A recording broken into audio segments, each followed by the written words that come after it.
Assalamualaikum warahmatullahi wabarakatuh. Selamat pagi anak-anak. Bagaimana kabarnya hari ini? Ya, alhamdulillah semua sehat semua. Hari ini kita akan belajar tentang ciri-ciri makhluk hidup lagi. Tapi ini sudah masuk pembelajaran 2. Coba kita lihat di layar HP kalian. Itu ada kebiasaan baikku di pagi hari. Ada sholat, mandi pagi, berpakaian rapi, sarapan, dan berdoa. Nah, dari kelima kebiasaan baik ini, manakah yang kalian lakukan pagi ini? Silahkan kalian pilih. Kemudian, lihat di bawahnya. Itu sebenarnya untuk hari Selasa, tapi sekarang hari Sabtu, ya tidak apa-apa. Kalian pilih kegiatan untuk pembiasaan hari Sabtu. Kalian pilih yang mana, membaca buku cerita atau membaca novel anak. Kalian pilih dulu, kemudian kalian baca. Itu adalah salah satu literasi atau kegiatan rutinitas membaca di pagi hari. Bisa juga kalian literasi agama dengan cara membaca Iqra atau baca Al-Quran atau membaca juz amma. Sekarang boleh dilakukan. Ya, hari ini anak-anak akan belajar membuat kalimat dari ciri-ciri makhluk hidup dan bersyukur atas ciptaan Allah yang lainnya. Kita lihat teksnya. Mohon maaf ya, suara Pak Horol agak sedikit pelan karena ada gangguan tenggorokan. Makhluk hidup dapat bergerak dengan cara yang berbeda-beda. Manusia berjalan menggunakan kaki, ikan berenang dengan sirip, cicak merayap di dinding. Makhluk hidup itu dapat bernafas. Pernafasan makhluk hidup itu berbeda-beda. Manusia bernafas dengan paru-paru, ikan bernapas dengan insang. Kemudian juga makhluk hidup itu dapat tumbuh dan berkembang. Tumbuh itu artinya bertambah ukuran tinggi dan beratnya. Contohnya tumbuh. Kita menanam sebuah biji kedelai. Kemudian kita siram, kita rawat baik-baik, nanti setelah itu akan berkecambah. Tumbuh sedikit demi sedikit dan akhirnya nanti akan menjadi pohon kedelai. Itu artinya tumbuh. Untuk bernafas ya sama seperti yang sudah kita lakukan sehari-hari. Manusia itu bernafas dengan paru-paru, ikan dengan insang, serangga dengan trakea. Kemudian untuk bergerak, selain 3 contoh tadi ada ular, cacing yang bergerak dengan perut, burung terbang menggunakan sayapnya. Nah, seperti itu. Sekarang di poin yang berikutnya, kita masukkan ciri-ciri makhluk hidup ke dalam kotaknya. Tapi di situ sudah ada satu, yaitu peka terhadap rangsang. Itu sudah dimasukkan. Peka terhadap rangsang itu apa toh? Peka terhadap rangsang itu seperti ini. Ketika kita berjalan di teriknya matahari, kemudian kita memandang ke atas, secara otomatis tangan kita menutup mata kita. Itu artinya peka terhadap rangsang. Kemudian yang kedua, contoh yang kedua, ketika kita menyentuh putri malu itu akan langsung menutup. Nah, itu peka terhadap rangsang. Dan yang ketiga, contoh yang ketiga, ketika kita menyentuh luwing, maka luwing itu akan langsung membentuk kancing. Itu peka terhadap rangsang. Jelas ya. Dan yang lain silahkan diisi ya. Ada bergerak, bernafas, makan, tumbuh, dan berkembang biak dimasukkan ke dalam garis di bawah kotaknya. Kotaknya bisa kalian ganti dengan A, B, C, D ya di buku tulis kalian. Setelah kalian mengisikan ciri-ciri makhluk hidup ke bawah kotak yang tadi ada gambarnya, di poin D ini kalian buat kalimat. Buat kalimat berdasarkan kata-kata, yaitu ada berkembang biak, makanan, tumbuh, bernapas, dan bergerak. Nah, itu adalah beberapa contoh ciri-ciri makhluk hidup. Kalian buat kalimat berdasarkan kata-kata tadi. Nah, setelah itu Pak Harul ingin bertanya kepada kalian, apakah hari ini kamu sudah bersyukur? Kalau kita sebagai umat Islam, bersyukurnya cukup mengucapkan Alhamdulillahirabbil alamin. Bersyukur itu apa toh, Pak? Bersyukur itu adalah bentuk terima kasih kita kepada Allah Subhanahu wa taala. Bersyukur itu sesuai dengan sila Pancasila yang pertama yang berbunyi apa? Ya, ketuhanan yang Maha Esa. Lambangnya adalah apa? Lambangnya adalah bintang berwarna emas dengan latar belakang yang berwarna hitam. Nah, kalian sudah paham kan maksudnya bersyukur itu apa? Sekarang, apa yang sudah kalian lakukan untuk bersyukur hari ini? Tuliskan jawaban kalian di kolom yang sudah ada atau di buku tulis. Setiap orang itu berbeda-beda cara bersyukurnya. Nanti Pak Horul ingin lihat bagaimanakah cara kalian yang lakukan untuk bersyukur. Nah, untuk selanjutnya, cara kita bersyukur kepada Allah Subhanahu wa taala itu banyak macamnya. Dengan cara ini salah satunya dengan cara menjaga makhluk ciptaan Tuhan lainnya. Bisa menyiram tanaman, bisa memberi makan hewan. Nah, itu ya. Ya, terima kasih anak-anak. Kalian sudah menyelesaikan pekerjaan hari ini dengan baik. Kalian semua adalah anak-anak yang sangat hebat sekali. Tapi ada satu hal yang harus kalian lakukan. Setelah belajar, yang kalian lakukan apa? Ada 3, yaitu membereskan perlengkapan belajar, berterima kasih kepada orang tua, dan berdoa sesudah belajar. Dan yang harus kalian ingat, kalian kemarin sudah berjanji kan akan apa? Minta maaf kepada orang tua. Kemudian apa lagi kemarin yang sudah dijanjikan kemarin? Kalian harus berbuat baik kepada orang tua juga, menghormati orang tua juga.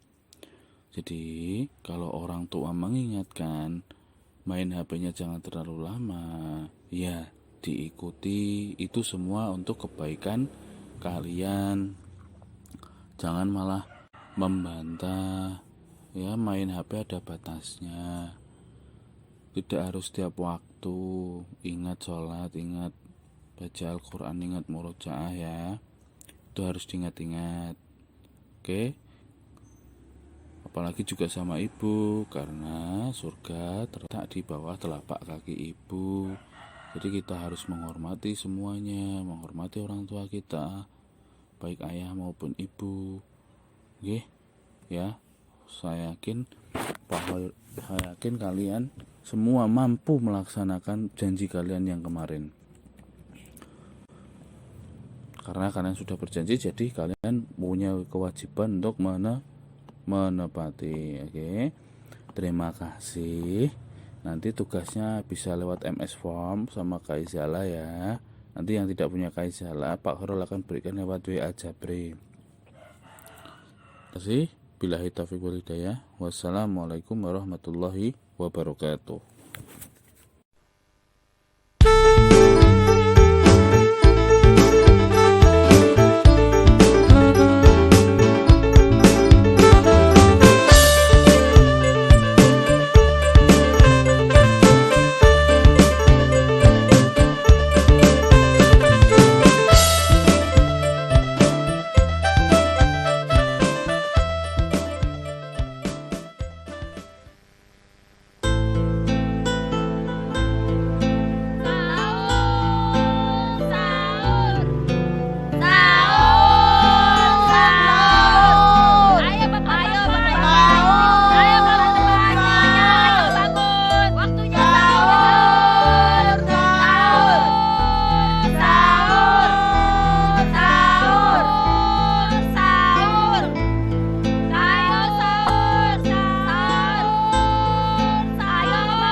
hidungku sudah pesek, tambah pesek aja deh ntar.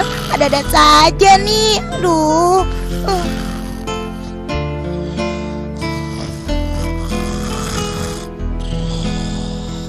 Bapak bangun, Pak. Iya, nanti dulu Bapak masih ngantuk nih. Oh, Bapak, ntar keterusan tidurnya. Sudah mau imsak loh, Pak. Jangan khawatir Bapak nggak bakalan kebablasan. Tenang. Lagian juga lebih afdol kan kalau sahurnya hampir dekat imsak. Oh, Bapak susah banget dibangunin. Kokom saja bangun sendiri tadi. Ya sudah, Kokom nggak mau bangunin lagi. Jangan marah loh, Pak. Kalau ntar bangunnya tahu-tahu sudah subuh. Nggak sahur lagi deh kayak kemarin. Alah, baru sekali kan Bapak nggak sahur. Iya, tapi kan bulan puasa kan memang baru mulai kemarin, Pak. Bapak gimana sih? Ada-ada saja Bapak ini. Aduh, iya deh Bapak bangun. Habis anak Bapak ini ngomel terus ya. Nah gitu dong. Sudah ya, Kokom bantuin emak nyiapin makanan dulu.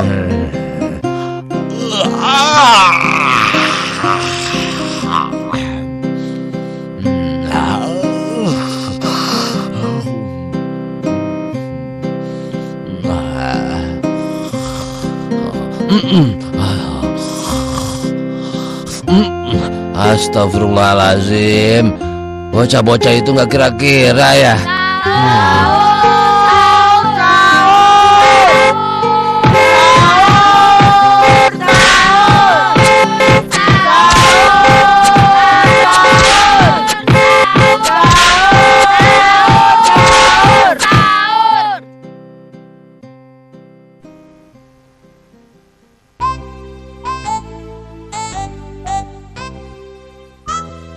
Ayah, tumben kok makannya pakai tangan? Oh iya benar. Kamu rupanya memperhatikan sayang. Memang sebenarnya ayah terbiasa sejak kecil makan pakai sendok dan garpu. Tapi kemarin ayah baru tahu, baca dari majalah. Ternyata ada etika makan dan minum menurut Rasulullah. Begitu. Ayah mulai mengubah kebiasaan cara makan ayah ya. Dari biasanya memakai sendok dan garpu, sekarang memakai tangan. Iya Bu, menurut hadis riwayat Muslim, Rasulullah Nabi Muhammad Sallallahu Alaihi Wasallam makan dengan menggunakan 3 jari tangannya, lalu menjilatinya sesudahnya. Dan tidak hanya itu Bu, etika makan menurut Rasulullah. Apalagi ya, bagus itu ya buat tuntunan kita. Yang paling utama sudah tentu seperti yang tercantum di surat Al-Baqarah ayat 172. Wahai orang-orang yang beriman, makanlah di antara rizki yang baik-baik yang kami berikan kepadamu. Artinya rizki yang kita peroleh haruslah dari hasil yang halal, dan itu adalah hal yang paling mendasar. Lalu hendaknya apa yang kita makan dan minum diniatkan agar kita bisa beribadah kepada Allah Subhanahu wa Ta'ala, sehingga kita bisa mendapat pahala dari makan dan minum itu. Sebelum makan mengucap bismillah dan akhiri dengan ucapan alhamdulillah. Rasulullah berkata, sesungguhnya Allah sangat meridhoi seorang hamba yang apabila makan makanan ia memujinya, dan apabila ia minum minuman ia pun memujinya.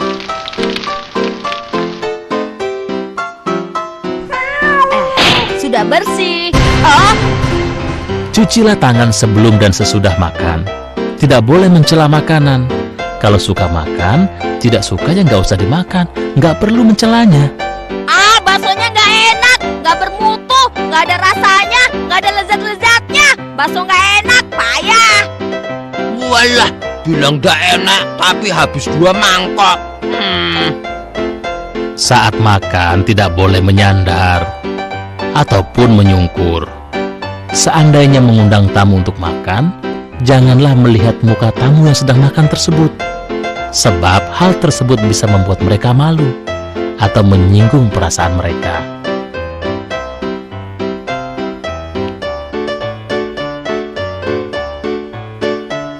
tidak etis memulai makan mendahului orang yang lebih tua.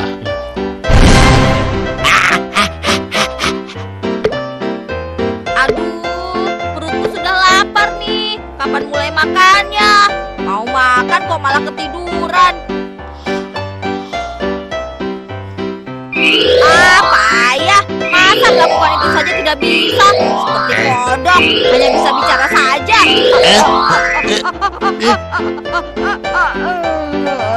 Jangan berbicara dengan kata-kata kotor dan menjijikkan.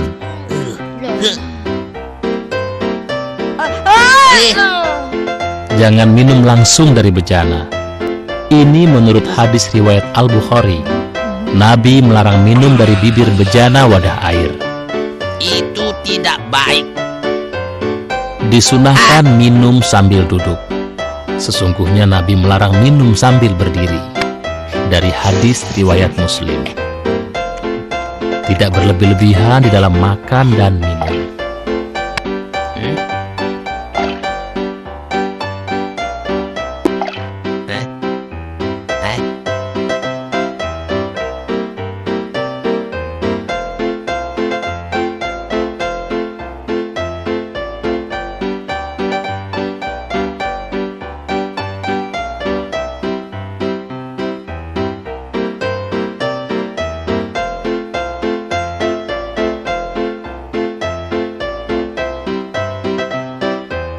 Sini masuk semuanya, aku traktir. Jangan khawatir, aku punya uang banyak.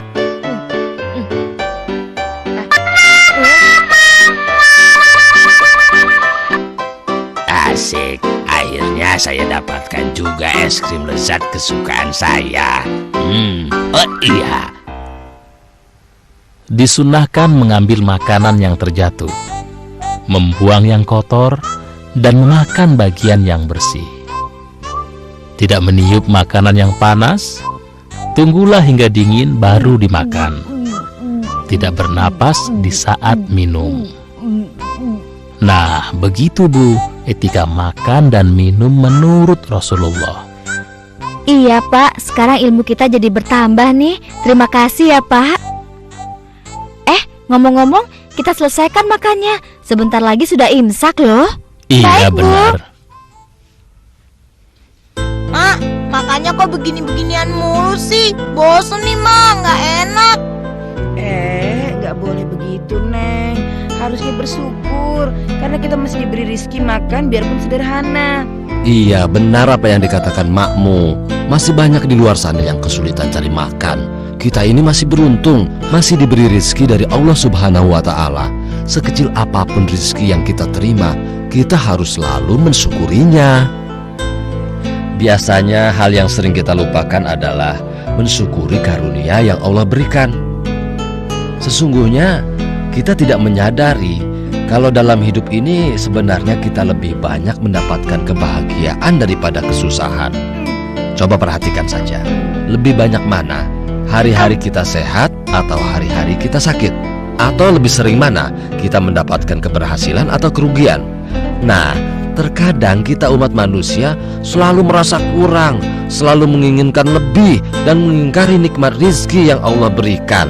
Padahal sesungguhnya kebahagiaan kita, rasa tenang dan nyaman bisa kita dapatkan kalau kita selalu bersyukur kepada Allah. Sikap syukur akan melanggengkan dan memelihara rasa nikmat dan kebahagiaan kita dalam kehidupan ini. Begitu seharusnya. Sekarang Bapak mau makan dulu ya. Loh, kok sudah azan ya? Ya, Bapak belum makan, kasihkan berceramah. Kita lupa mengingatkan Bapak. Bagaimana ya? Iya, Bapak nggak sahur lagi dong. Ya sudah, tidak apa-apa. Bapak tetap bersyukur. Setidaknya Bapak sudah minum tadi. Alhamdulillah ya Allah. Ayo Mak, Neng, kita sholat subuh berjamaah. Bapak mau berwudu dulu ya. Bantuin beresin ini dulu ya, Pak. Oh iya, Ayo. silakan.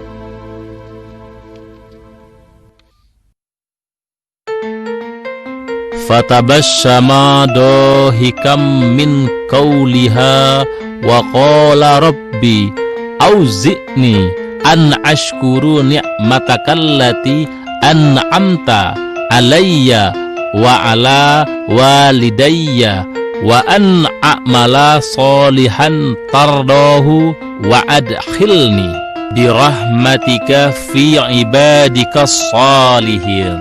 Maka dia Sulaiman tersenyum lalu tertawa karena mendengar perkataan semut itu. Dan dia berkata, "Ya Tuhanku, anugerahkanlah aku ilham untuk tetap mensyukuri nikmat-Mu yang telah Engkau anugerahkan kepadaku dan kepada kedua orang tuaku, dan agar aku mengerjakan kebajikan yang Engkau ridhoi. Dan masukkanlah aku dengan rahmat-Mu ke dalam golongan hamba-hamba-Mu yang soleh."